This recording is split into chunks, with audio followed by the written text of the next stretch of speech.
நமஸ்தே. இன்னைக்கு நம்ம விஷாரத் பூர்வா பேப்பர் 1ல இருக்கக்கூடிய டிப்னி தான் பார்த்துட்ருக்கோம். இல்லை நம்ம ஃபோர்த் டிப்னி பார்த்துட்ருக்கோம். ஓகே, ஆல்ரெடி நம்ம 3 டிப்னிஸ் அப்லோட் பண்ணியாச்சு. ஸோ அதை பார்த்துட்டு இதை பாருங்கள். ஸோ ரொம்ப ஈஸியாக இருக்கும். ஓகே, ஃபர்ஸ்ட் ரீட் பண்ணி அதுக்கப்புறம் அண்டர்ஸ்டாண்ட் பண்ணிக்கலாம். எப்போவுமே நம்ம ஹிந்தி படிக்கிறதுக்கு முன்னாடி ஃபஸ்ட்டு நம்ம படிக்க போகிறத ஒரு 2 to 3 டைம்ஸ் ரீட் பண்ணிவிட்டு நம்ம படித்தா நம்மளுக்கு ரொம்ப ஈஸியாக இருக்கும். ओके, मुंशी प्रेमचंद जी हिंदी उपन्यासों का सम्राट माने जाते हैं। निर्मला उनका ही लिखा अनुभव उपन्यास है। जियाराम का पात्र इसी उपन्यास का पात्र है. ஓகே, ஃபஸ்ட்டு இதில் என்ன சொல்லியிருக்காங்கன்னா, பிரேம்சந்த் ஜி வந்து ஹிந்தியில் இருக்கக்கூடிய ஒரு கிங் ஆஃப் போயட் அப்படின்னு சொல்லலாம், of Hindi novels. Okay, Nirmala வந்து அவரோட ஒரு அன்கம்பேரபிள் நாவல். இதில் இப்போ நம்ம ஜியாராம் பத்திரை தான் பார்க்க போகிறோம். जियाराम मुंशी तोता राम का दूसरा बेटा है। वह 12 वर्ष का लड़का है। आरंभ में वह निर्मला को पसंद नहीं करता, लेकिन बाद में समझ जाता है निर्मला अच्छी है। मंजाराम स्कूल के हॉस्टल में रहने चला जाता है।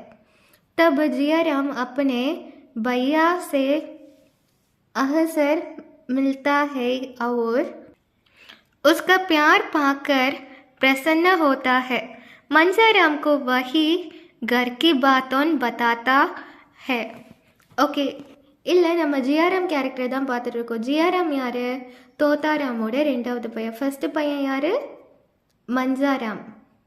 ஓகே, இப்போது நம்ம செகண்ட் பையன் ஜியாராம் பற்றி பார்த்துட்ருக்கோம். ஜியாராம் வந்து தோத்தாராமோட ரெண்டாவது பையன். அவருக்கு வந்து 12 இயர்ஸ், அவரோட ஏஜ் வந்து 12. ஃபஸ்ட்டு ஸ்டார்டிங்கில் அவருக்கு வந்து நிர்மலா அவங்கள ரொம்ப பிடிக்கலை.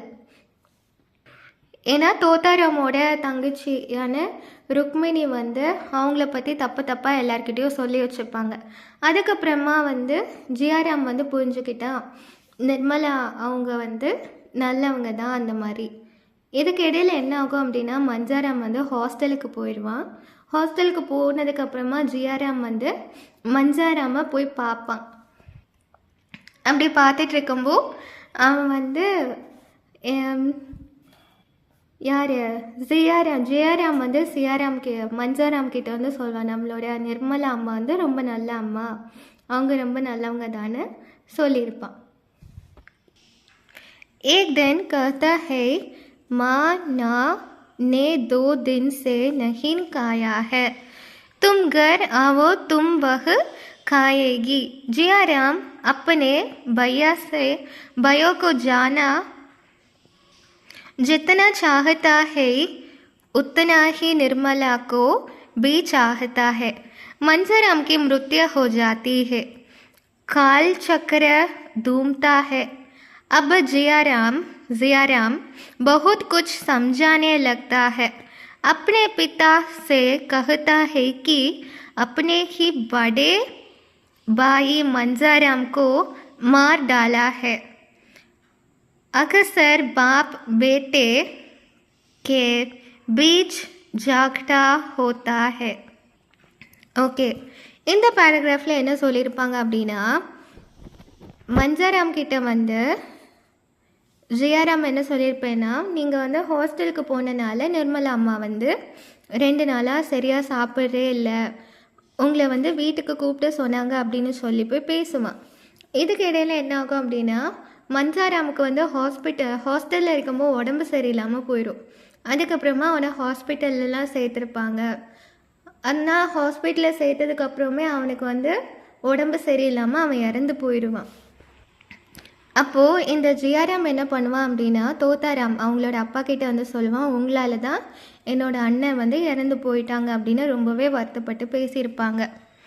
जियाराम कुछ बदमाशों के साथ दोस्ती कर लेते हैं, किसी के बात नहीं मानता. इतने में निर्मला एक कन्या को जन्म देते हैं. जियाराम उस बच्चे को अपनी बहन नहीं मानता, उसके लिए मिठाई लाने के लिए बाजार नहीं जाता. तोताराम मिठाई लेते हैं, रुक्मिणी मिठाई जियाराम और सियाराम को देती है। जियाराम मिठाई नहीं खाता और सिया को भी खाने नहीं देते। वह ஆத்மாபிமானி ஹை. ஓகே, இதில் என்ன சொல்லியிருக்காங்க அப்படின்னா, ஜியாராம் இருக்கா இல்லையா, இவங்களோட ரெண்டாவது பையன் என்ன பண்ணியிருப்பான் அப்படின்னா, கொஞ்சம் தப்பான பசங்க கூட சேர்ந்து ஃப்ரெண்ட்ஸ் ஆகிருப்பான். இந்த டைமில் வந்து நிர்மலாவுக்கு ஒரு பொண்ணு பிறக்கிறா. யூஸ்வலாக வீட்டில் வந்து சாக்லேட்லாம் வாங்கி கொடுப்பாங்க இல்லையா, ஆனால் அவங்கள தோத்தாயமோட ரெண்டாவது பையனும் மூணாவது பையனும் அவங்களோட தங்கச்சியை வந்து ஏற்றுக்க மாட்டாங்க. அவங்களுக்கு எந்த ஒரு சாக்லேட்டுமே கொடுக்க மாட்டாங்க. தோத்தாராமோட தங்கச்சி யார்? ருக்மிணி வந்து சாக்லேட் வாங்கிட்டு வந்தாலுமே அவங்களோட நிர்மலாவோட பொண்ணுக்குன்னு சேர்த்து வாங்கிட்டு வர மாட்டாங்க. एक दिन जियाराम निर्मला के गहने चुराता है। पुलिस पता लगाती कि जियाराम ही चोर है। उसका बदनाम हो जाता है। इस पर वह आत्महत्या कर लेते हैं। जियाराम सोशल लड़का था। पिता के कारकश व्यवहारों के कारण बदमाश बनता है।